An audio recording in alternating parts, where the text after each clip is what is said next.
King and Yates, they bridging the gap. From the US to Dubai, put pins on the map. Ball is life, and that's a fact. And a baller's life, about that exact. King and Yates, they bridging the gap. From the US to Dubai, put pins on the map. There's a time to score and a time to assist. Ain't no I in team, let the winning commence. From generation to generation, game don't stop. The new and old school got the game on lock. It's all legendary, it's all necessary. We all been all-stars before February. And after that, King and Yates, after racks. But really trying to get some wins, not just padding stats. Two basketball lovers through happenstance. Built a bond that led to greatness that advanced. Yes, sir. BTG Nation. What it is, what it do, what's up. You know, I feel like I got a late night radio voice right now. Like when Martin got pushed to the to the late shift, the 4 a.m. shift. It was like, you gotta do the late jams, man. What's up, BTG Nation? You know, we're back in action. Young OG, triple OG to the right, JK, Julian King, live from Dubai. You guys that have been with us, part of the BTG Nation, you know what it is. Hoop Mountain DXB, hoopmountain.ae. We are just coming up on the end of term 1, year 3, asterisk, right there. Yep. Well, you know, we've been here since 2019, heading into this 2023 year in a much better position than we were not even just 4 years ago. Just much better position than last year as well, right? So you got to give yourself a round of applause sometimes because it has been a hell of a journey. Yeah, up and down, but it's getting better each day. Yeah, and what's interesting, right? Well, not even interesting, but something you always got to remind yourself along the journey is that there's always something, right? And when you think about, sometimes we get frustrated for good reason about certain things, but sometimes we sit and think about the new frustrations we have. Because we tell the kids, don't make the same mistakes. You say that all the time. Make new mistakes so I know you learned from your lesson. But when we started off at that Etisalat Academy, 45 minutes away from everything, not knowing what was going on, right? And these gyms with stages inside with just you and I, and they're just thinking about what could be. And now we're here, new problems, but more so about how we start this, how we put this together, how we make sure we get this much gym time, you know? So, man, thankful for that. Anything's better than that 45 minutes one way. One way. That felt like I was not even in the UAE anymore. That was crazy. It was different too. Yeah. It was different. That's what we had our 60-year-old clients. I forgot about that. Listen, we really went through the struggle. We really went through the mud and got this together. So Hoop Mountain Dubai, man, we are blessed. It's dope too. And people are starting to see it too. So the more, I remember at the beginning of the year in the summertime when we talk, when you give me the breakdown of how the year is going to go, you know, let me know how we're going to do things. And I was like, you know, this year I'm going to make an effort to be outside a little bit more so people can, you know, kind of get a feel of who we are. And people are there, you know, the name is buzzing a little bit. The name is buzzing. This Hoop Mountain wise, the name is buzzing. So, you know, make sure you guys, as always, you know, still reach out, talk to us, ask questions. Even if you're at other academies, you know, we don't poach kids, but we are an outlet, especially Coach King. We are an outlet to help with anything. You know, you can be wherever you are and still get advice from us because we understand how that goes. Yeah, if you have questions, do not hold back. Yeah, reach out for any advice you can or any feedback. You know, we're here, open door. Parents too. So, OG, man, how are you feeling going into the break though? Because you know this is important for you. We're at camp right now. I'm exhausted. I know. I'm exhausted. Like I can't wait till we give that last trophy out Friday for our camper of the week, our championship team, and tell those kids, have a great break. We'll see you in 2 weeks. Right. And you guys that have been on the podcast from the beginning, you know, Coach. He's had we've had like 60 episodes. About 30 of those post-game wrap-ups have been about personal time. Make sure you get that personal time. Make sure you recharge. Make sure you take that and you cherish it, because if not, it's gonna trickle over. That steam gonna boil over into the work life. So I know you got something planned. We taking some nature hikes. What we got going? Let's just say I'll be in some familiar surroundings in Europe somewhere with some former teammates, and be some snow, which will be inviting since we're in Dubai. Okay. And let's just say some good cheese. I'm real cheese and bread for sure. We're gonna definitely relax, man. Oh man, you got to get that. You ever had a warm wine? It's like a warm wine drink. It's not just like warm wine, but it's like a mix. It's called. Leave me alone. Like Caribbean. Don't talk to me. Don't warm wine. Room temperature, man. That's it. No, I'm saying it's a drink. I had it. It's like, I think it may be a Caribbean thing. Back in my day, I had it from Ting Irie. It's like it was a seasonal thing. It was around Thanksgiving time. It was fire. It was different. You know what I'm saying? Hey, look, this guy drinks tomato juice cocktails, so you look all crazy at me, man. Come on, when did I do that? With the celery stick inside. Come on, man. Don't what you laughing at? No, real posh. Don't be selling everybody a false reality of me. I don't do anything. Man, you guys gotta know. But look, man, let's get into it. BTG. Now, I had an eventful weekend. There was a Soul DXB this past weekend, which is for the folks back home. It's basically like Roots Picnic, Coachella, the Governor's Ball, Rolling Loud, that type of festival energy, but in Dubai. So much smaller, much more calm.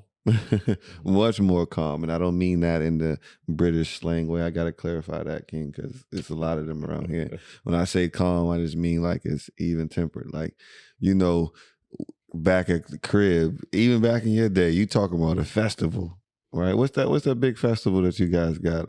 Woodstock. Shut up. but we talk about Woodstock, they get lit. Yeah, they talking about shrooms. All types of things, right? That's just a weekend where you just let everything go. Crazy. And so now it's cool being here and seeing people still having their fun and not going crazy on that level. But it's festival, and so festival season brings out the eccentric. And so there were people that were dressed in very, very interesting styles. Attention grabbing for sure. A lot of blonde hair on black guys. a lot of unisex styles. Very interesting. People pushing boundaries. Right? I'm old now. I gotta be, because I'm looking. I'm like, ain't no way in hell. It's dope to see everybody coming together and having a thing, but it's also interesting being in that space where people are doing things for attention. Yeah, I mean, that's the world we live in now. Think of social media. People put stuff online just to get somebody, hey, look at me, this is what I'm doing, because we're not getting certain fulfillment in our personal life. Yeah. But in reality, go out and do some stuff. Go out and meet new people. You can't get the attention you need or that you feel that you deserve if you're staying in the house all day behind the computer.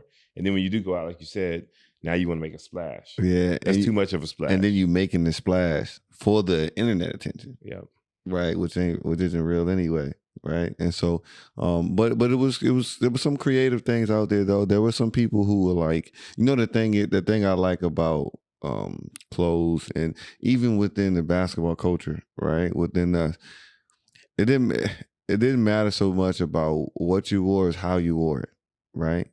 Like you remember what Mike was wearing during his era, not just because of the clothes. It fit nice, you know what I'm saying? It worked, but it was the way he walked when he had it.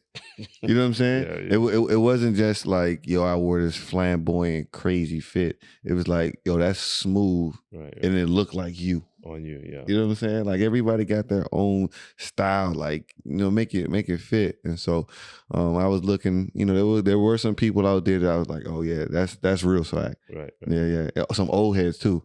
Those are the people that would dress the coolest. Right. There was some old heads out there, surprisingly, but you know. But they're gonna dress according to their age. I wouldn't say that.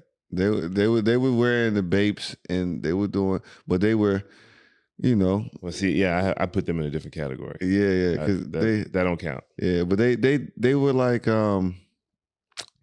they were hip. Let's say hipsters. Yeah, but they weren't like, if you looked at them, you'd be like, yeah, what the? It's like, all right, I see you found a way to adapt with the era that you like by still being you. You know what I'm saying? Like, it ain't look like, yo, you trying too hard putting those on. It's like, oh, you made those shoes work with your vintage 70s Levi jacket or whatever. It wasn't like, yo, you tried to wear Off-White. Man, listen, dress age appropriate. Yeah. Bump that. You know what I'm saying? Like, if you wear something that is, like, there's some things that are transitional for different ages that are the new trend. Mm-hmm. But then there's a lot of stuff that ain't. You just got to leave it. You got to leave it alone. If if you got something that's something that the younger generation would wear and you're comfortable in it, that's different, because that's something that everybody can wear. But man, when you know what I mean, you can't be wearing those skinny jeans and you 59. Yeah, that's what I'm saying. That's where they were at, that second part, to where it's like, I can tell you an old head, you dressing like an old head, but I see you still got swag. Mm-hmm. Yeah, there was a couple of them out there. It was some wild ones too. You know what I'm saying? It was some crazy stuff. And the thing about a festival is, it's like, you can only walk around with so many times to see people. Right. For people to see you. Like, after that third walk around, all right, everybody saw the fit. Now how comfortable are you? Yeah. Because now it's time to grab some food. Because the real star is the food and the music. Right? And so, but it was, you know, it felt good, because, like, much like the NBA event, I'm out and about, and some people come up to me and it's like, hey, and this is random too, and like, this is different people. It's like, hey, you from Bridgin the Gap podcast? I'm like, what? I'm like, yeah, that's us. It's like, yo, I like you and Coach King. Y'all are dope, man. Y'all keep. He said, wallahi, y'all are cool. I'll watch. Keep going. I said, okay. And it happened 3 times, 3 different people. And I was like, wow, okay. And you know, in this day and age, you have to fight the urge to, you know, compare and look. And like, we don't have like crazy numbers of followers, so to speak, to what people comparing numbers to. But we are making an impact slowly but surely. Like, we're building a little community. And so just reminding ourselves everything in Dubai is new. So keep going. And so you know, we're here to stay now, because we don't have to pay for the podcast anymore. So we're going to keep them coming if y'all say y'all like them for real. But let's get into some basketball stuff. Something exciting for me. You know, I was just talking to young bread eater back there, Ilias. That's his creative name, Bread Eater. You know, if he was a producer, that'd be his drop. Oh, young bread eater. No young, just the Bread Eater. Just the Bread Eater, because you know he big dog now, you know, with a couple R's. But we're talking about movies and stuff. I was like, man, it's been a while since I've seen a show even that I like. But Last Chance U, season 2 for East LA basketball is back. And if you remember the first season, it got cut short because of COVID, but it was everything and then some. Yeah, I love that show. Yeah, and so it's back. You know, I was watching a little bit of it before you got here, and it might be even, and for sure, it's going to be even more mesmerizing as far as catching your attention, keeping you locked in, and watching the process. But then it opens up the door for JUCO conversations. Right? Like, JUCO, what is JUCO, Coach? You know, junior college is basically a 1 to 2 year stop for someone on their way to a 4-year university. And whether it be academically or athletically, you know, you're going to JUCO for various reasons. You know, in terms of athletics, you know, maybe you need to pull your grades up. Maybe you need to get a little stronger. Maybe you need to get a little more experience. Maybe you need to get a little more exposure. You know, there's various reasons why you go there, but it's basically a pit stop for people. Yeah. You know, to kind of, you know, get a few things in order to get a chance to go to a 4-year university. That's in the player perspective. As a coach, why would you coach there? From reason number one, it could be your first opportunity of coaching. Mm-hmm. So you want to take that, and if you can have success on the junior college level, you definitely can have success in the 4-year university because, junior college, things change so rapidly. Yeah. It's a revolving roster. So, you think about it, you go to a 4-year university, you have a little more stability. So you can definitely get things in order and get your philosophy and, off the ground and rolling. You take that job, man. Like I said, most people take it as an opportunity to get started in coaching as a head coach or even as an assistant. I got a friend that's an assistant now. Some people get into it because they really want to help some of the lost kids. Mm-hmm. And I'm not saying everybody that goes to JUCO is a lost kid, but we all know that there are a lot of people in taking the JUCO route because somewhere along the line they got off the road. Yeah. And, and so you could be somebody that says, you know what, I can make more of an impact helping these kids get back on the right path to their destination. You talked about Last Chance U. That coach, does he deserve a chance at a 4-year university? Yes, he does. But where do you think his purpose is? Mm-hmm. His purpose is right where he is right now. Mm-hmm. The only thing that's going to be an issue for him down the road is, am I going to be able to sustain this and take care of my family? Yeah. Which he did address in the first season, and the school did make, they make changes to help him out, give him some support. So that's why you would go to JUCO first, man. Yeah. And it's always that age old question. You're at JUCO for a reason. Mm-hmm. What reason is that? Yeah. And that's where it gets tough because, man, because I did go to prep school. Right. And prep school, it could have turned into JUCO or it could have been the JUCO reason too. I ain't really need it though, junior college type stuff.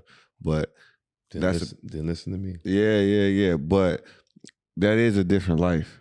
Mm-hmm. Like your basketball future has a shelf life already. Yep. Right. Everybody doesn't get to play long.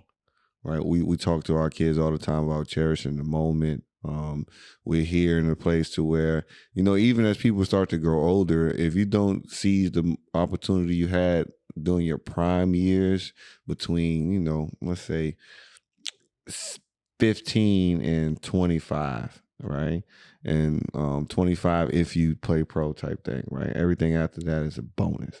But between the time when you're in high school and you're trying to get to college, because those are the purest moments, right? Because that's when basketball is really all love, If you don't take advantage of that, you could find yourself feeling empty, right? And you see a lot of people now still chasing some dreams somewhere and really not being able to, scratch that itch. And so when you get to JUCO, where a lot of times JUCO is your last option, right? And it's not just your last option, it's all 15 of you guys' last option. Yep. And just on the intro to the episode, the first season, it has a big that was at the SEC in the LSU, right? You talking about pro facilities, pro everything. You had another guy that was a 5-star before, but don't know what happened, right? They're going to get into his story because this is how they broke it down. He's 19, he's from Ohio. He doesn't have any diploma, right? He was just out there in LA by himself.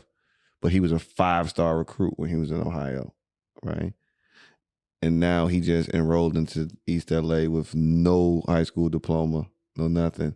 But he was a 5-star player, and he's the most talented kid on the team. You got another kid who is a former NBA player's son.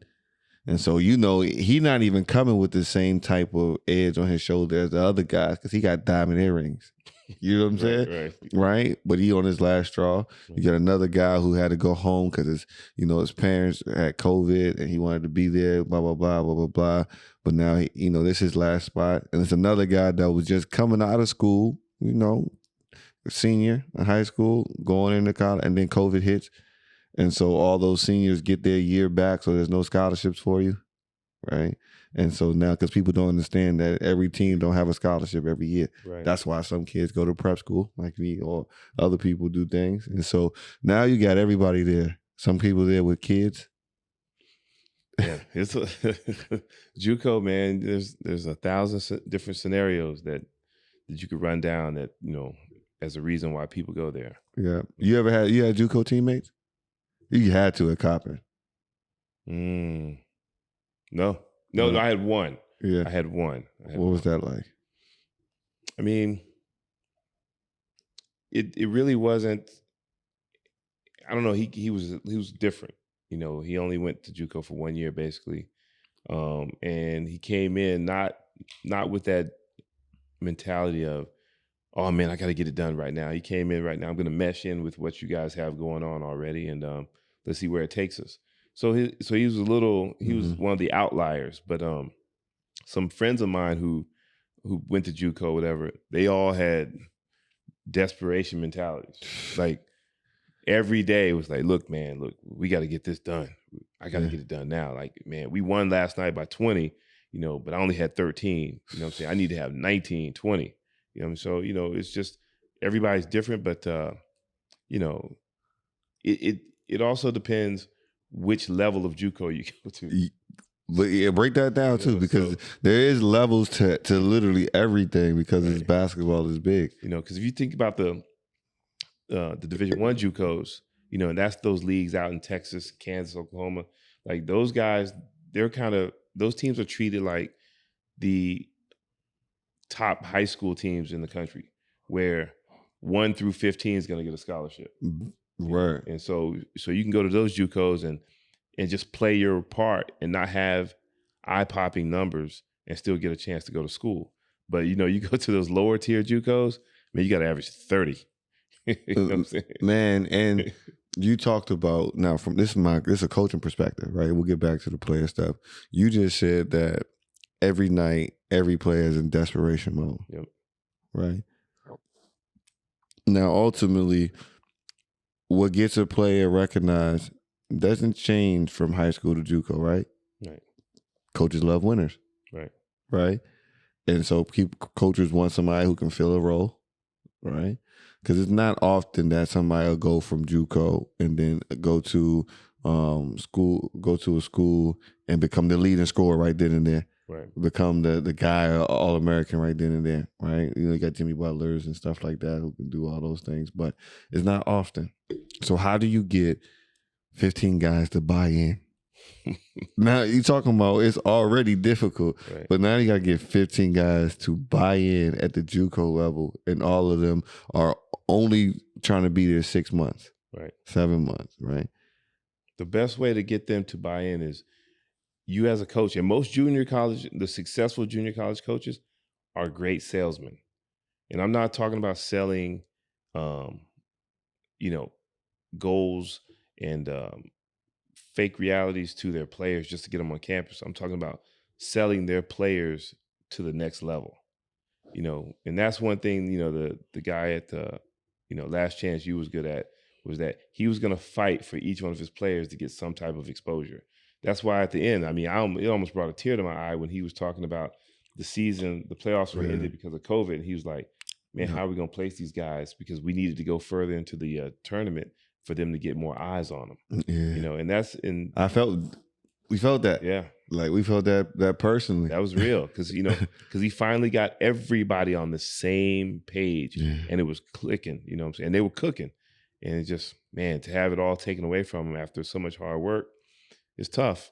So, you want your guys to buy in, you have to make sure that you fight for number 14 and 15 just the way you would for number 2, number 3, 6, and 7 in terms of getting them to next level.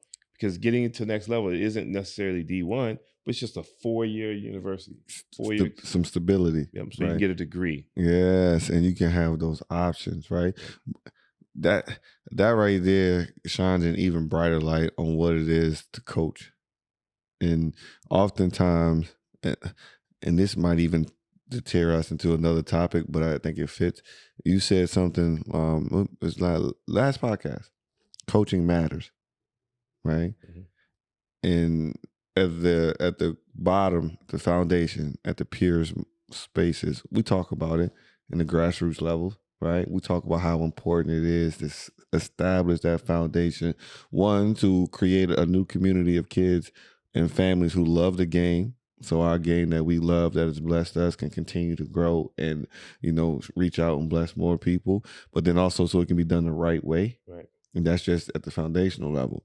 Now, when you get to the part when you're working with grown men, right?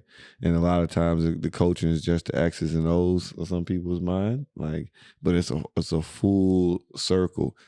Just getting those guys placed for 4-year school, right? And what that does, and what you have to do to convince a kid that it may not be D1, but you're good. Yep. You're good. You're still validated as a player, right? Because it's a small number of you guys that go play, period. Very small. Right? Very small number. At any level. And then an even smaller number of people who actually get to a college and play. Yep. Not just in their senior year, but play. Yep. Right? And so that's a part of coaching that somebody needs some help right now. Somebody needs some guidance, to hear where you got to take it when it's time for you to, if you're in that college, the JUCO space. Did you spend time at JUCO coaching? Or was it community college or you scouting?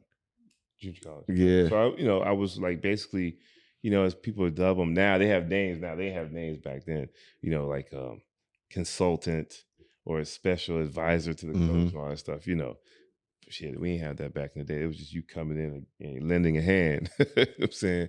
So, being around the guys, and young ladies, because I've helped on the women's side too, is just that getting them to understand, man, if you want to reach your goals, it's not always just about you in the moment. Mm-hmm. It's about the team in the moment, and everything else is going to take care of itself. Mm-hmm. What do coach always say? Winning takes care of everything. If we win, we all go downtown, and that's the way it is, man. Yeah. And so it's up to your coach. It's like you said, junior college is not too much different from high school basketball in terms of what your role is as a coach, because even on the high school level, if you have guys who put in the time and they're working hard, you should try to, and they really love basketball, you should be trying to promote everybody as much as you can.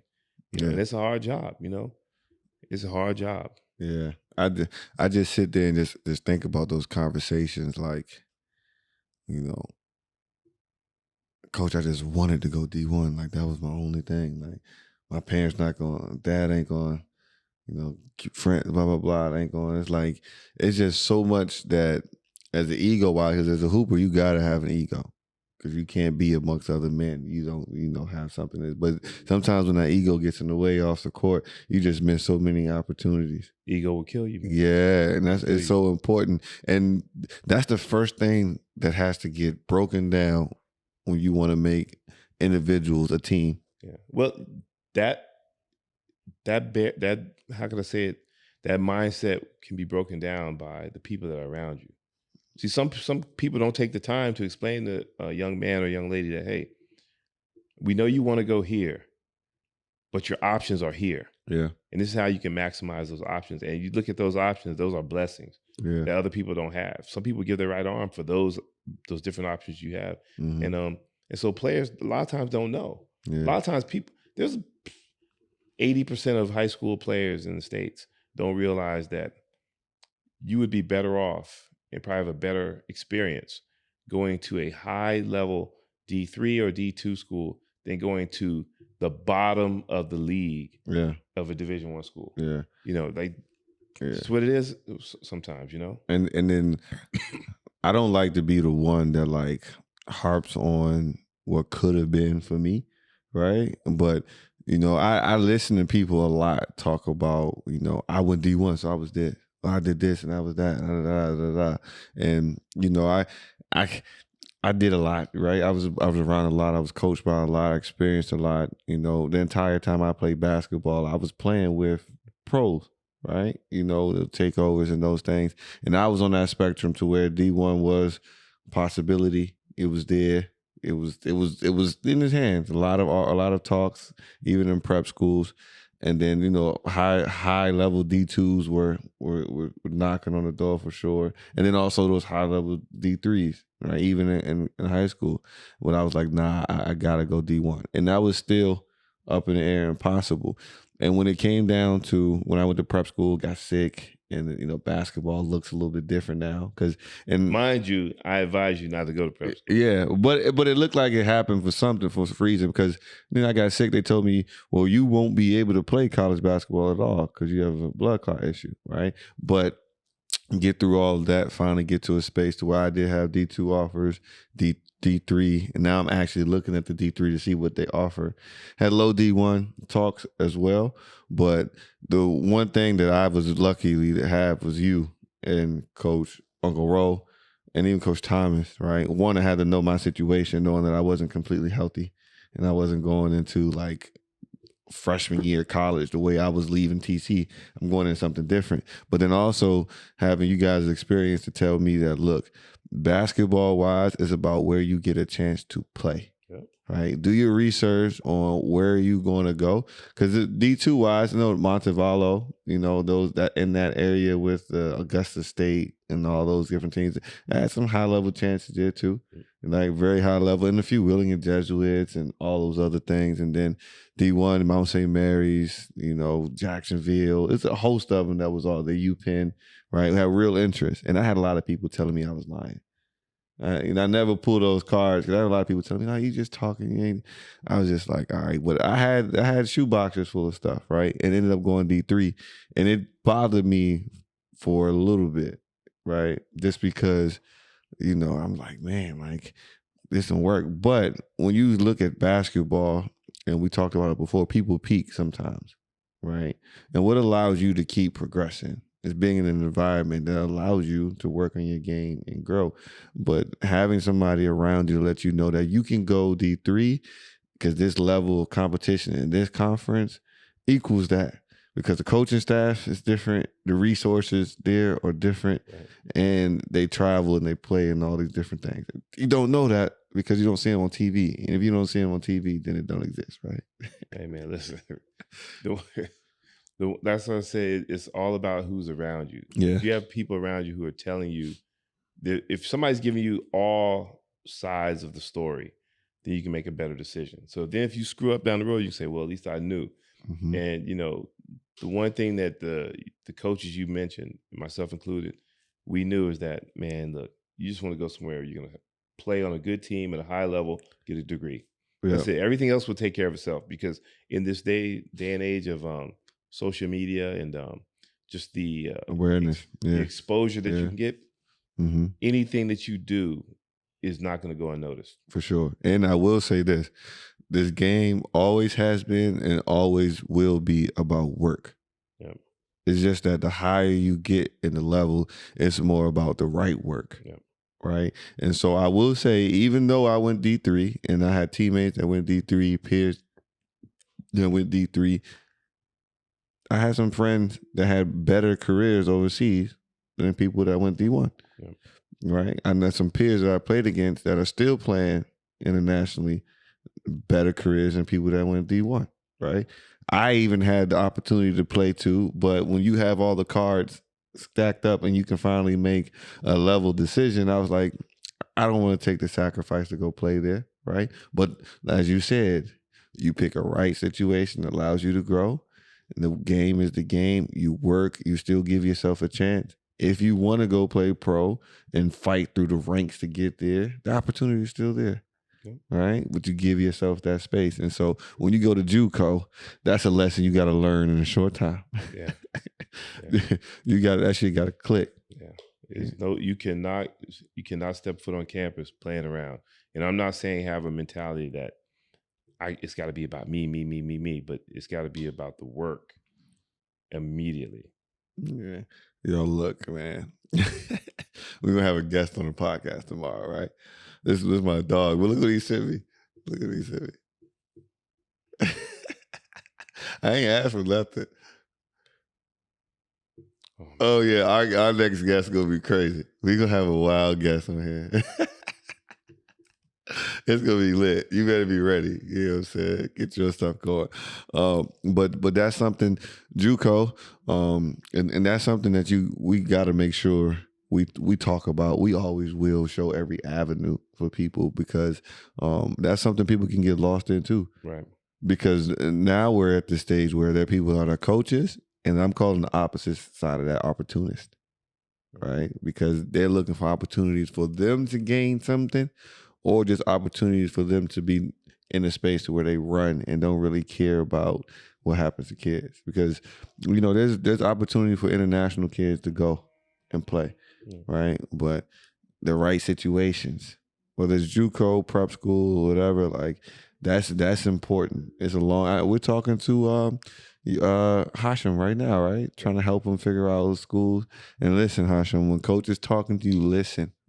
You better be listening to the podcast. Like, listen, because you don't know how vital and how important this decision is going to be. Right. Like it's going to deter and change some things. Yeah, it ain't just about hooping. It's the whole aspect around being a college athlete. Yeah, and then you got to look at your specific situation. Yeah. Your basketball situation is kind of set.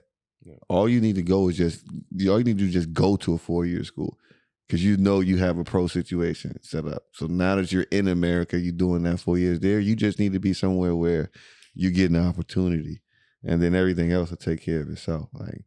Yep. Yeah, so that's something that we got to get. Is Gerald at JUCO? Yeah, we probably got to get some guys to tap in and talk about what that lifestyle is like, because man, it's a lot different. And in those college towns, that's another thing too. You know, you get people see a lot of movies about colleges in America, but y'all don't understand where those places are usually located at. Right.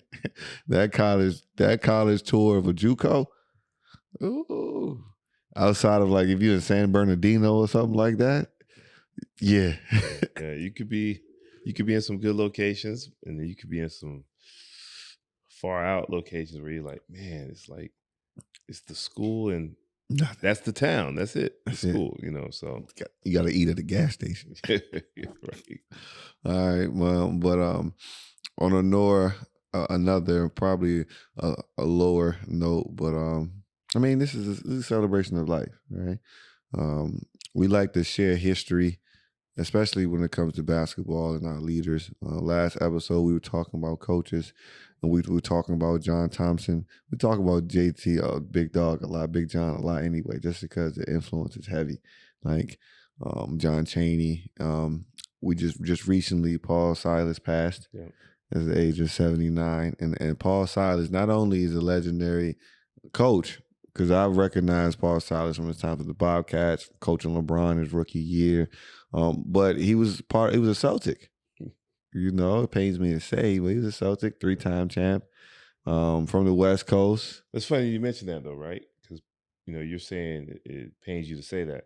Remember, there weren't as many teams in the league. Yeah. Right? So you're going to be on one of those teams, you know what I'm saying? And the reason I'm bringing that up is because people talk about, like, back in the day, the NBA wasn't that good because there weren't enough teams, you know. But people forget about this aspect right here. When you have to play somebody over and over and over again, you know each other's plays, each other's tendencies, you know, and it's hard to beat somebody when you know their every move. Yeah. So, and then think about if there's only so many teams, that means that the more talented players are on the floor each night. And, you know, like now it's 30 teams. You know, there's some nights now where you're like, oh, we got this one. And to be honest, I think this year is the first year in a long time that you can say that there is a star or a budding star at every organization, right? And like everywhere. You're talking about Houston. They have 5 young guns. You know, they just beat the Bucks after beating the Warriors a little while ago, right? And so they got some young dogs over there. Charlotte got LaMelo, right? You looking at Sacramento right now, who's just turned the year around, and they got De'Aaron Fox. Yep. The Wizards, you got Bradley Beal, even though you don't see him that often. You know, and then the rest of the top is there. The Magic now, they got Paolo. Yeah. But this is the first time in a long time where we, you know, 'cause we had some teams that were just trash. They're like 6 or 7 of them, and it's not because of the players. It's this organization. Yeah, you know. Yeah. But for Paul Silas, that's a generation of black men, of just black culture that's just gangster. It's legendary, right? And there's so many of them that were around each other, right? And so we shout out to Anscape, their publishing company, journalism, all those different type of things, and they highlight Black athletes, Black coaches, just Black history within sports, current day and the pastime. And so we were looking at this article, and I mean, it just starts off, the headline is NBA great Paul Silas was forged in Oakland, California, a product and part of its legendary Black history. Now, Oakland, right? And we talking about somebody that was a child during a great migration.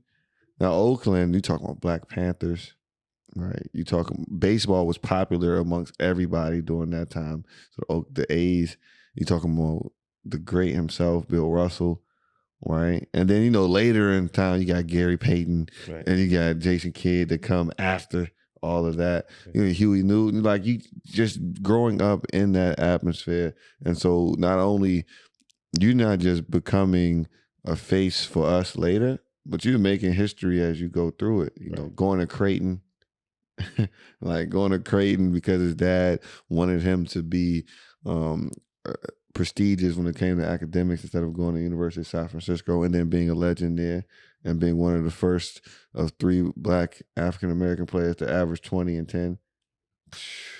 And then coaching, and you start your coaching, and you're coaching LeBron in his first year, right? Go full circle, Yeah, every step of the way in terms of his career, man, player and coach, man, he was making history. Just a part of just his life in general. The article's talking about his father moved him around a lot. He lived in up north, down south. Before they moved to the West Coast. I mean, some of the things that he saw on and off the court, in terms of the racial divide, especially during those years. I mean, that's history, man.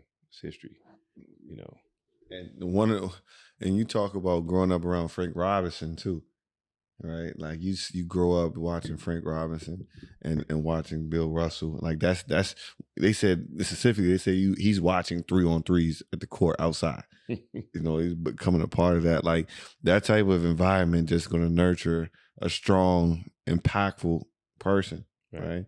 And so growing up, you're like, what are the stories that you talking about Black coaches? Maybe you got something from Paul Silas, but your pops was a hooper, right? And so, what are some of those things that he might have shared, or you can just think back to?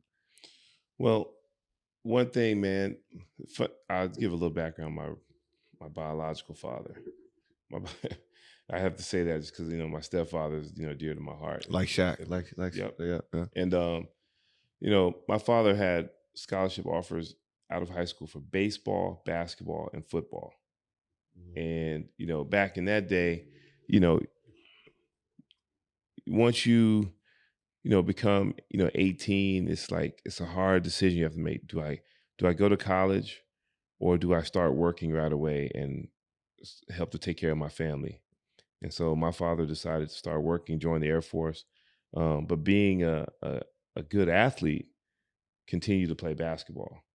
And he began to play with, the various teams of the Air Force when they were abroad and things like that. And, I never forget the story. He told me that he once was approached by Hubie Brown, and that's, my Uncle Ro got a Hubie Brown story too. Like that's, when you say Hubie Brown, that's like royalty. That's royalty. And so, he was saying that Hubie Brown wanted to invite him to, camp. Was it Knicks camp? I forgot where he was at the time. And, he says, to this day, one of his biggest regrets is not even giving himself a chance to just see what happened. Yeah. And so when you think about Black athletes back then and the path that Paul Silas took, man, there had to be every night, how can I say it, a very scary feeling, just because, there was no guaranteed money like it is now. It was a much greater risk than it is now. And, let's just face it, even though he was a great athlete, the country itself wasn't that accepting of big time Black athletes back then. Right. And so that was for guys like that to trailblaze the path for the current athletes we have now. I mean, they weren't just remarkable athletes; they were remarkable men. Yeah, and man, you talking about being resilient. Yeah. And you hear about stories about his coaching style, about like he was no nonsense, right? Yeah. No nonsense. Yeah. But when you put it in perspective, like, you know, that's years and years and years and years of experience. Yeah. And it hardens you. Yeah. Either it hardens you or it folds you. Well, you think his no nonsense approach was the fact that everything he did was personal. Right. I think wherever to the level of coaching and playing that he achieved, everything was personal because he went through so much to get there. You know, don't get me wrong. People later down the road worked hard to get to where they are. Yeah. But let's just say there aren't as many obstacles as there were back then. For sure. Like we talk about it now. I just did. I was a guest with my wife on a podcast. Shout out to Half a Nice Day podcast for having us on. And so they asked me, if you weren't in Dubai, would you be doing the same thing that you're doing now? And I was like, hell no. Right? Like we wouldn't be doing podcasting. Right? Like we wouldn't be doing the basketball thing together, because we would look at it and be like, man, I'm not dealing with that nonsense. Right? And then just life in general, it's just so many things that's gonna be pulling you that way, pulling me this way, and then trying to pull me back here. You just can't do it, right? And so what we're doing is still difficult, right? But there's an ease to it. There's like, all right, I can handle this, right? Like I'm not. It's like, okay, it's manageable. You know, I can work with this. We can shift some things here and there, and we can make this happen. It's not like, you know, you gotta toe the line. You know, that grade, like, you know. And so when you talk about after our last episode, I said, you said all the time, my aunt tells me, we stand on the shoulders of the giants before us. Yeah. And Paul Silas, without a doubt, is one of those giants. For sure. You know, so salute to you, OG. You know, condolences to your family and the NBA family. But thank you. You know, the swagger that we're allowed to walk around with. You know, the arrogance. You know, hit the smelling yourself. What we're able to do with basketball right now, you're part of that legacy, and forever will be. And so thank you. And so that's the perfect segment right into the NBA. NBA update. And as we told you guys, once December gets here, things start shaking up a little bit, right? And so you guys, trade talks are coming back. You know, everybody's getting in with that. But let's start the first news headline for today. The NBA is doing some more marketing. They changed up the names on the awards. There's a guy named Michael Jordan. Think I've heard of him. Yeah, I think they are naming the MVP after him. Is that deserving? How many MVPs has he won? Well, about 3, 4, 5. I think 4. I think. Yeah, let me be sure. It might be 5. 5 times. Yeah, 5 times. So 5 times in 15 years, 15 seasons. It could have been a couple more too. Yeah, and the only person who got more MVPs than him is Kareem. Right, he got 6, right? Yeah. Captain. And so the NBA, and I like what they're doing, what they did with this, because it's fitting. You know, it makes sense. So the MVP trophy is named after MJ now. You know, the league also has a Social Justice Champion Award, which is named after Kareem. Yep. And now to add to that, along with the Larry Bird Eastern Conference Player, the MVP, and then the Western Conference MVP of the conference finals, that's named after Magic. We have the additions of Hakeem Olajuwon Trophy for Defensive Player of the Year. Go ahead, school him on that, because I know some people are like, who? What? Man, come on. If you don't know who Hakeem Olajuwon is. They might know the name, but they don't really understand why he is there. And, you know, they might see that video of MJ talking about Hakeem really a small forward. Right. Well, they named the defensive award after him. Right? Yep, Defensive Player of the Year. Man, for those who don't know him, this is insulting right here. Like, right. We have to talk about this. But no, this is one of the better, probably one of the top 2 or 3 best defensive big men ever to play the game. You know, we're talking about blocks, steals,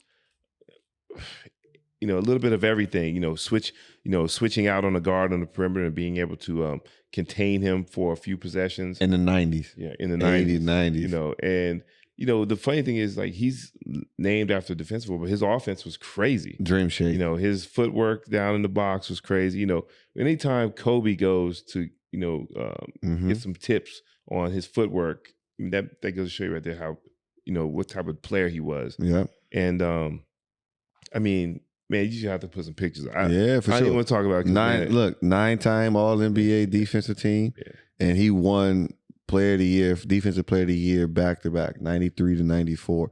Yeah. And as you said, and I think those are also the years they won the chip too, right? And as you said, he's on my short list of best big men of all time.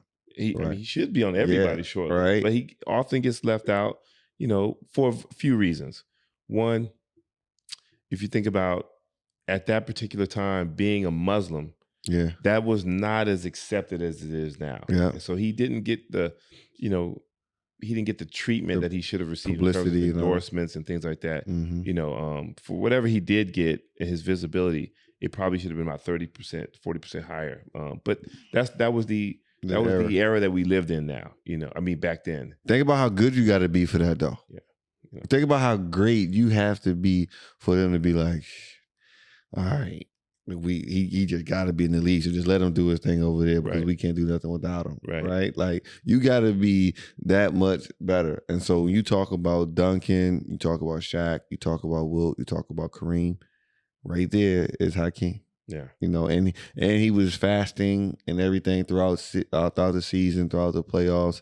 And so with our players here, that's the perfect example for you. Yeah. Like, that's the perfect example because, there is no excuse. Right? There's no excuse. Next one, Wilt Chamberlain Trophy for Rookie of the Year. Now, unique stat, right? Wilt Chamberlain won both Rookie of the Year and MVP in 1960. Right. Averaging 37.6 in his first season. A man amongst boys. So it makes sense to get him the Rookie of the Year. What? That's crazy. MVP and Rookie of the Year. I think the only other person to do that was like Candace Parker. We got to look that up. Yeah, right. I think so. But Will, come on, man. He's just, he's got every NBA record, man. Yeah. He still holds like 50 of them today. Listen, we praising Anthony Davis for his 30s and 15s, right? Man. Well, man, because he had 4 this season, something like that, 5. Yeah. Wilt has 72 in the season. People think that, like, just say, for example, you could put somebody that's, say they're 25 years old and they're really good, and you put them in a game against, say, 17, 18-year-olds. I guarantee you there's very few people on this planet that could average 50 and 25 against those high school kids, man, for a season. I guarantee you. People don't understand, just the average 50, the times you got to get up and down the floor, the rebounds you got to get, the shots you got to put up, man, that's exhausting. Yeah. That's exhausting. Average. And no threes. Average. Yep. Average, King. That means on your worst night. Come on, man. But this is one that even for me is an update and something that I didn't already have a good grasp on. The John Havlicek Trophy for Sixth Man of the Year. Mm. Now, Havlicek was the 11-time All-NBA selection coming off the bench. Yep. Coming off the bench 11 times. Yeah. Right? Like, and his career was before they gave out the Sixth Man of the Year award, because they started that in 82, 83 season. 11-time All-NBA. And for people who don't really understand, the All-NBA selections are a higher precedent than All-Star selections. Right? That's where the cream of the crop is. That's where you know who the best of the best are in the league. Havlicek. Man, and you talk about the help that the Celtics had over there. What? They were mobbed up. That's crazy. That's crazy. And then the George Mikan Trophy for Most Improved Player.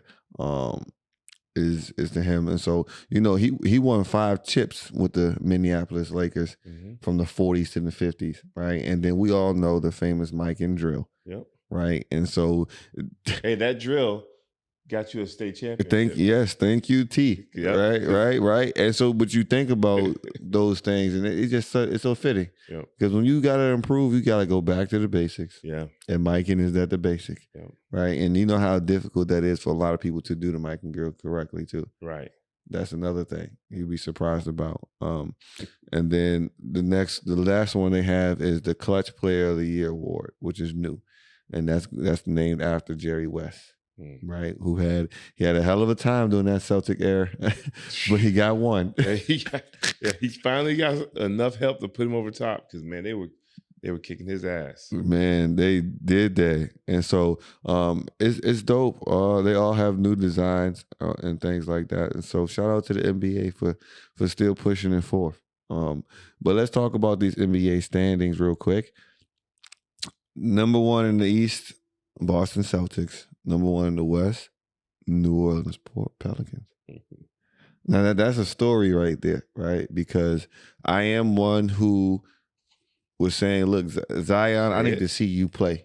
Yes, I need to see you play. Like I don't like just giving people stuff, and we don't have just give me a good arsenal, give me something to look at. Because as I talked about with Kawhi before, like you giving off these comparisons, they're talking about the next best thing since Bron, and like Bron was here for a lot. He showed us a lot, so at least let him show us. Zion getting busy, but we knew this. Yeah, but we gotta award consistency, dog. Yeah, the only reason he wasn't consistent is because of injury, though. Yeah, and that's the same thing with AD though. Like I can't just no. Because I think part of that has been out of shape. No. Because AD played well when he was in New Orleans. So when he got to LA, that was a little bit of. I think that's a little bit of being like. Now I'm being held accountable for what I don't do. Yeah. And what I mean by that is like there's more pressure under the spotlight in LA. Yeah. I think sometimes he took the easy road out sometimes. A few times. Where, he has some injuries. And don't get me wrong, you always take care of your investment, which is your body. But sometimes being who you are, you got to play through some of that stuff. Yeah, punk ass. Right. But the Pelicans, I mean, one. So first of all, let's make sure we shout out Willie Green, right? Chauncey Billups, Jock Vaughn, Monty Williams. Even though y'all are struggling, y'all still 4th in the West, and Mike Brown. Right. Shout out to you guys for holding it down. And excuse me, let me not forget Bickerstaff in Cleveland. Yeah. Wes Unseld in Washington. Yeah. Right now, Nate McMillan is probably on his way out of Atlanta. Done. Yeah, he's done there. But shout out to the guys holding it down. Right. Because the Pelicans, they got an identity. They got some dogs. Brandon Ingram is one of my favorite young guys, especially because he's real traditional. He don't say much, not anywhere, not on social, not nothing. If you want to fight, he gonna tell you, see him in the back. Like it ain't gonna be too much other arguing, and he gets better and better and better every year. And he been killing. And so you add somebody as dynamic as Zion with the young guys that they drafted, because that's what really made the difference. The young guys they got, and Herb Jones and Trey Murphy and the Puerto Rican cat Alvarado, and then the big they got Jackson Hayes, and then you add a vet like TJ McCollum. Not only are they young and full of energy and vigor, they're talented, and then they got a coach who gonna make them believe they really can just do that. Yep. And so I gotta give my respect. I see him. Have to. Golden State, Draymond said he's not worried about anybody in the West. I think you might want to change that tune a little bit. I'm just saying. I get it. Hey, listen, he has the right to say that, so I'm gonna let him roll. Do your thing. But while we're here, I wanted to make sure we brought up the fact that the Brooklyn Nets are 8-2 in their last 10 games. They won 4 in a row. And as we stand today, they're 4th in the East. There was a lot of talk about a lot. Kyrie's been killing. It's been quiet.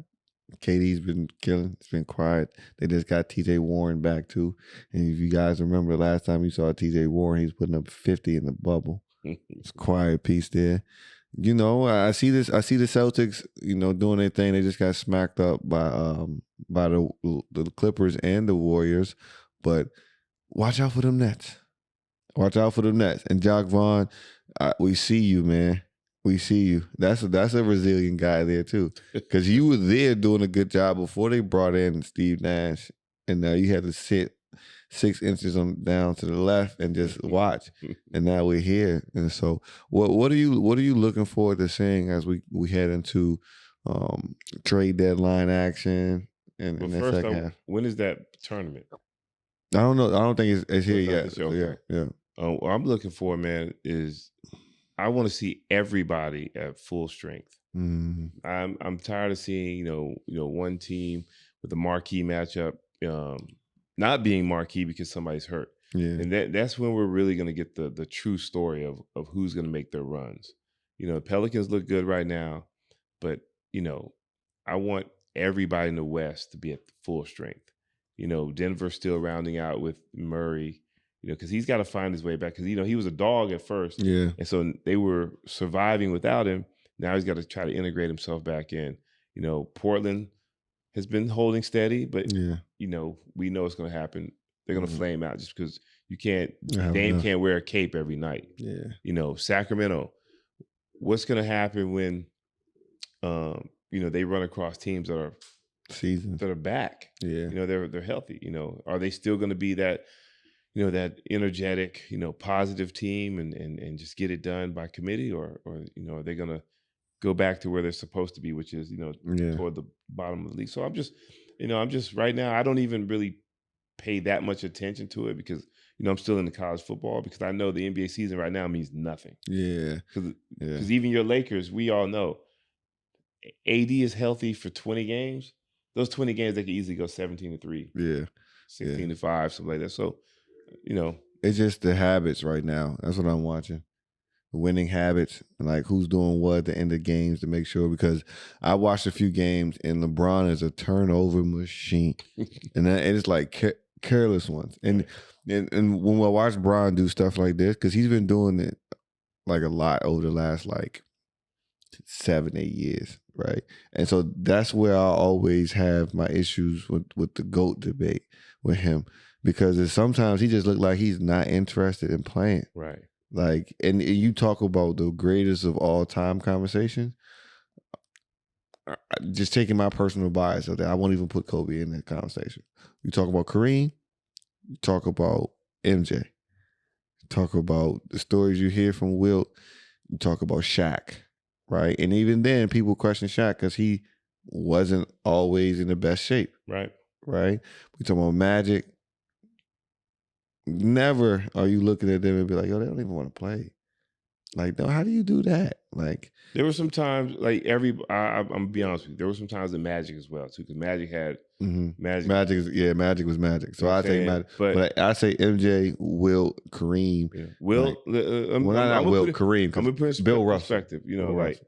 You know, even guys like Kareem. You know, Kareem was acting with Bruce Lee and all that stuff. Like he did a lot of stuff that was outside of the box. You know, when it comes down to like somebody who is considered one of the best of all time, you know, we're looking for them to play extremely hard every single night, right? Mm-hmm. And not do certain things.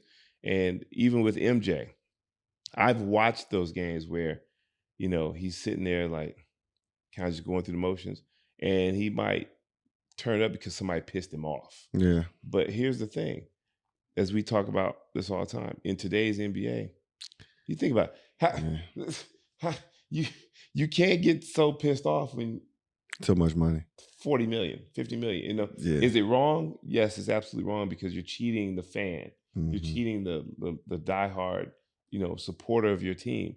But I mean, come on, man. Like, and then there's games where now in today's where they just give them away. Like, we know, okay, we won 3 in a row. We just sit down. Now we're gonna sit down, you know. And so then you're sitting down AD, and you got LeBron out there by himself. He's like, man. So, you know, and I'm not that's not an excuse because I don't put you in there over MJ. I don't. Yeah. But I'm just saying that we see that a lot, man, where guys like, man, we ain't shit. You know, MJ is different. We're like, you know, Phil Jackson would purposely do things to piss him off. You know what I mean? Like, you know, locker room talk before the game and, you know, putting up certain little things like, you know, this person said this about MJ and the Bulls, whatever, you know, because what other motivation is he going to have? Yeah. You know? Yeah. See, that's, you know, again, like, it's different. It's different. It's levels to that stuff. For sure. There's levels to that stuff. And that's all I ever want to say. Yeah. When you start picking the top of the top, you know, then you have to nitpick everything because that's how you get there. For sure. Know, so. You know, the final thing that we'll end off on before we hit the post-game wrap-up is ESPN, they aired a high school game, Christ the King versus Sierra Canyon. Highlight players of those games, Bronny James Jr. and Keon Anthony, the sons of LeBron James and Carmelo Anthony, who 20 years earlier played on ESPN with Oak Hill and St. Vincent, St. Mary's. Think about how dope is that for the culture, for basketball, like as a dad, like, man. And those are two guys that we watch grow through that social media era of basketball, right? Yep. So you know everybody's also watching to see what their kids gonna do. Yep. And so like it's an amazing thing to watch, man, especially as black fathers too, who families are still solid, right? Because even him and Lala were at the game together, cheering and doing their thing, sitting together. So, man, this is just, you've gotten to see those things, right? Like, what's that like? Here's the thing. We haven't seen that. This is the first time. You know, this is the first time that we've seen that. You know, remember, there's always been guys who were in the NBA who had, you know, kids who may have gone on and play, you know, professionally, whatever. But to have two up and coming high school stars play, we haven't seen this before. This is history right here. Yeah. You know what I'm saying? This era, if you think about the last 10 years, is probably the most productive era in terms of NBA players having sons come through the league. So this is history for you guys. For me, it's like, wow, it's you know, you never thought this would happen. And so now everybody's kind of like, more often now you see guys saying, you know, play in the league, whatever, and their sons follow suit. Yeah. It's you know, Steph Curry and those guys. Yeah. You know, his dad, you know, played, but he wasn't LeBron and Carmelo Anthony. Yeah. So that's different genes. Yeah. There's different genes. Yeah. So it's dope to watch, man. I'm excited to that. I'm letting you know now, boy or girl, as soon as they get 6, we put them in the gym, King. We put them in the gym. Like I'm gonna drop them off to you and let them start hearing it from you first. You know, get a couple things in and everything, so they don't hate me. Because you know, I read, I think, I can't remember his name correctly. I think it may be Pavlov, but it was a scientist. Okay. Right? And so he did an experiment on his 3 daughters, right? To see if you could kind of create a genius and like when you should start doing those things and like a genius in a specific thing, right? And so he chose chess for his 3 daughters. And he found out that the age of 6 is where you should start making your kids a specialist or getting them into a space to where it's like, this is their thing, right? And so all 3 of his daughters, right? The youngest one, she wasn't as good as the others, but she was the 6th best chess player in the world. Damn. Right? And so that's because he said, look, when you allow your kids to specialize in something at a certain age, right? 6, good time. You let them grow in, master it. They got a lot of time to get those things together. Right. So 6 is where we're going to start. Girl or boy, starting 6 and starting 6, right? You know, and then they still have time to do everything else, but it's master then. So that's the science behind it, they say. Okay. We're going to test it out. And so, you know, we're going to see what happens. Right. Okay. So we're putting it in there. But as we go in, you know, what you got? You forgot about the incident with the Pelicans at the end of the game. Oh man, yeah, because it's regular. And so this is funny that it's even a big thing, right? And with the NBA, it's different, right? Because every minute is a minute to entertain in my eyes, right? Like if I'm coming there, and because you can't guarantee that Zion gonna get a breakaway every game. Right. So if Zion down there with nobody down there, and I'm at the game for the first time, I need this video. So do your thing, big dog. Let us see that. But why?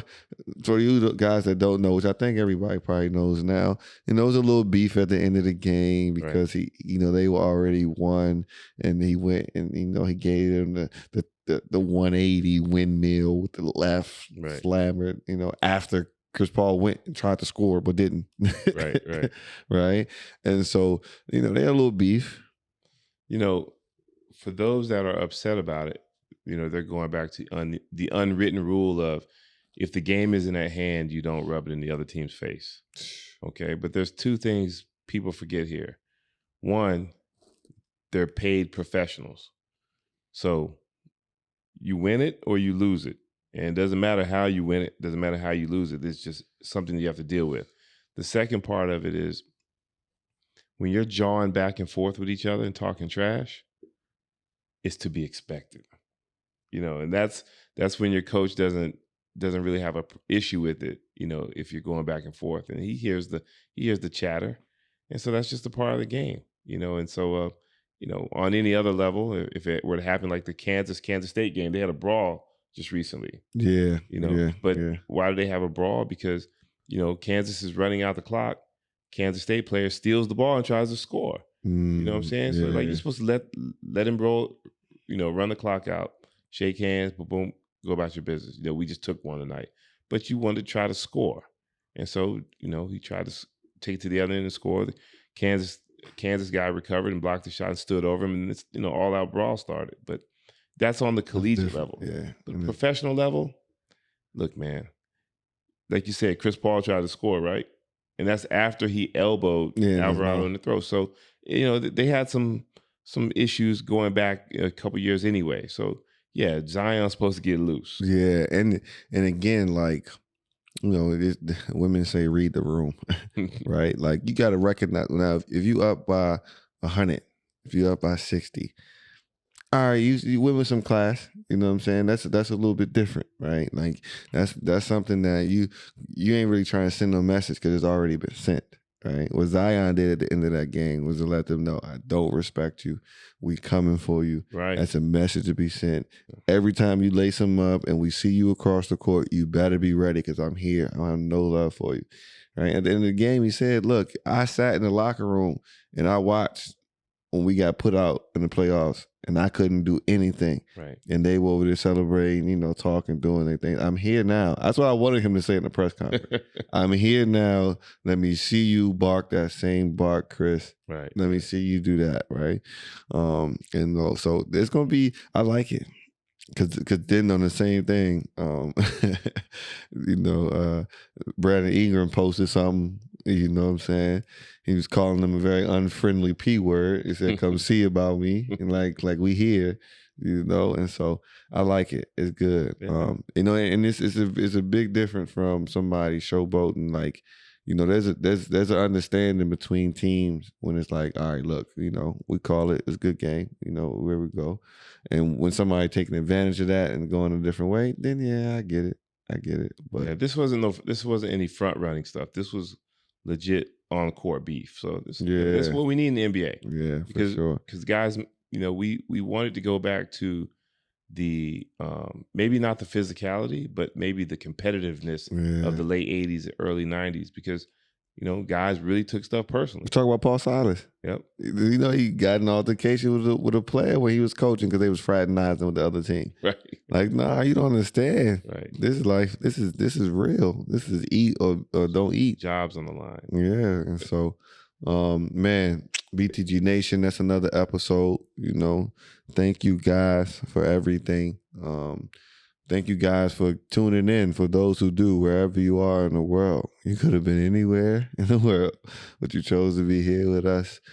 So we appreciate that, because this is definitely, something that we do appreciate doing. But sometimes you don't know if it's reaching anywhere. But thank you guys. Post game wrap up. I'll go first, OG. We had a conversation earlier with Elias, and we were talking because sometimes people don't hold themselves accountable. Sometimes people don't realize where they dropped the ball, and they like to place blame in other places. Sometimes it can distort your own opinion on how a situation was because you aren't honest with yourself, right? Like, be honest with yourself first. Right? We when you are somebody who, high character from what other people will say about you, something that people can feel, you start to recognize certain things. I almost said something that's explicit, but you start certain character traits within other people. You start to notice them. They start to become glaring. Right. Like, you can tell when somebody's not solid. Right. Like, I can't count on his word. Right. And a lot of that is internal because you can't be counted on. you know you're lying. Right. You know that you better not put me in that position because I ain't gonna hold it down. Right. And if you're honest with yourself to start off and just recognize that, then we can go somewhere. Right. Then we can go somewhere. And so we see a lot of that with men of all ages, with women of all ages. Kids, you got an excuse because you're young, but be honest with yourself. That's where things start off at. Because regardless of what you wear, what you do, how much money you make, the title you carry, people can feel. Right. That energy is real. And so be honest with yourself. And then, we can start repairing some things. So that's where I'm at with it today. Okay, I like that. Mine is a little more basketball oriented, just because we deal with young men and women, and some boys and girls each day in terms of teaching them the game of basketball. And this is for our older kids. It's not about who you're playing against. It's not about who you're playing with. It's not about where you're playing all the time. It's about the work that you're willing to put in. Because we have too many of our older guys missing days of practice or missing days of camp because they're saying, well, coach, everybody's not there. Well, don't worry about everybody else. Worry about you. As long as your coaches are there and they're giving you instruction, it's up to you to put in the work and get something out of it. Because that's a dumb argument when you think about, we talk about Kobe Bryant, we talk about Michael Jordan, we talk about LeBron, we talk about Kareem. Were they not the best players on their teams? On any level? And what did they do? No matter what, they worked hard to maintain their level of greatness. And so it's not about who you're playing against or who you're with. It's about what you are willing to do. So stop making excuses. Man, Kevin Durant just was talking about this on his podcast episode about on his day off, even though he's not supposed to be in the gym because he's supposed to be resting, it just feels off. It just feels bad. It just feels wrong because when we grow up, we're told when you're not in the gym, somebody else is. Yep. So now you got to think about the fact that somebody got an advantage on you. Yep. The problem is that they don't care about it that much. But what's going to happen is somebody's going to come to make you feel that. There's a difference between you and me. Yep. And that difference is when you take a day off at the camp and you take a day off from training and I go in and I'm doing 2 that day. Yep. There's no way that you can get, like I said earlier, the work is different. As you get older, everybody says they put in work, but there's different kinds of work. Right? There's different kinds of work. That's why it looks different. And so, we're going to show them. We're going to show them as always. But BTG Nation, that's a wrap. Where to find us on podcast stuff, Spotify, Apple, all that other good stuff. Hoop Mountain Dubai, Hoop Mountain DXB online, Hoop Mountain Dubai on YouTube.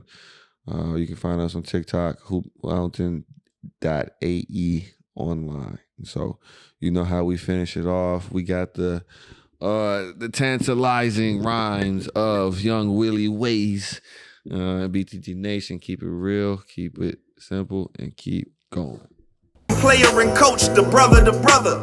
They both got views that you need to discover. From sports, current events to just life talk. Whether you on a fast break or a nice walk, gotta tune in. You already know, G. This BTG Nation and you one of the homies. Just tune in. You already know, G. BTG Nation, the other ones in the nosebleeds.